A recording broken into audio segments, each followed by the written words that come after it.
এসে পাকলে চুল দুঃখ থাকে চিরকাল। তো হ্যালো ফ্রেন্ডস, আসসালামু আলাইকুম। আজকে 100 ডেজ ব্লগ কর 13 পার্ট মতলব 13 নম্বর পার্ট। তো গাইস সকাল সকাল ঘুম থেকে উঠলাম, উঠে গেলাম বন্ধ তো না এলাম আমার লাগার বাড়ি বইছি। গাছ দাঁড়ানি কীরকম বৃষ্টি দেয় এখানে বইছি, বইয়া মতলব আর কি আইসি বন্ধতে নাই, ওদিকে ঢুকছি। ঢুকার পরে যাইতে আমার রাস্তা নাই, মতলব বৃষ্টি দেয়, বৃষ্টির মাঝে বলে আমার ভিজিয়া যাইবার কারণে। এরপরে আইলাম একটু পরে বন্ধ হওয়ার পরে দাঁড়ানি গাইস কীরকম ভিউ, মতলব আমরা গ্রামর আউটর যে ভিউ গাইস, মতলব ছাড়লেও পরেও কিন্তু আমার ভিডিও জান না। তো গাইস এরপরে কইলাম দেখানি আমিও কীরকম ফাঁকে ফাঁকে বরি গেছি, একবারে বরিয়া শেষ। এরপরে কইলাম তে যাই একটু পরে আই গেছি নামাজও। তো গাইস এরপরে মিডিলেও ভিডিও করছি না, কারণ গুজরাটের সময় নাই। এরপরে আই গেলাম নামাজও। আমার ভাইও পিছনে ডং করিতরা, কিন্তু ক্যামেরা যেমন অন করছেন দেখছি, এরপরে ডং বাদ দিলাইলা। তো গাইস একটু পরে গিয়ে নামাজ শেষ করলাম। নামাজ শেষ করিয়া এখানে আমার লগর মানুষ পাইছি, কত সময় বই আড্ডা মারিয়া।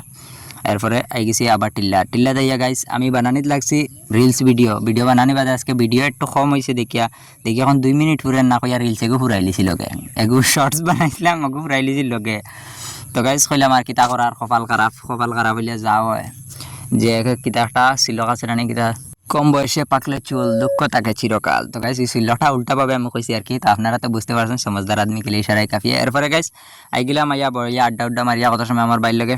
এরপরে কইলাম তো 2-3টা রিলস বানাই দিলে বৃষ্টি খুদেই আনিছে, রিলসও বানাইতে পারছি না ভালো করে, বুঝলা। তো আজকের দিনটা যেরকম গেছে আর কি, আমার খালি গরম আর বাইরে বন্ধ গেছিলাম গিয়া আই গেছি, কারণ বৃষ্টির মাঝে কাম করতেও ভালো লাগে না। এরপরে কইলাম আপনারারে তোমার একটা বিনোদন দিতে লাগবে। তো এরপরে বিনোদন দেওয়াত গিয়া বৃষ্টি দেখলানি, বিনোদন দেওয়াত গেছিলাম কীরকম বৃষ্টি দেহের বিনোদনে কুদাইয়া আনছে, বৃষ্টি কুদাইয়া আনছে বিনোদন দেওয়াতনে।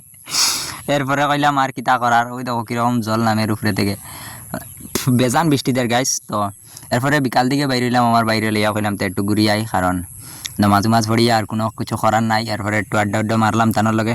তো গাইস আজকের ব্লগ তখন আসলো কোন জায়গা থেকে দেখছো কমেন্ট করে জানাবে, আর আমার ভাইয়ে তারা লাইক দেখাইতরা তো একটা দিলাইতা। তো গাইস ভিডিওটা কোন জায়গা থেকে দেখছো কমেন্ট করে জানাবে। আসসালামু আলাইকুম, বাই বাই, আল্লাহ হাফিজ।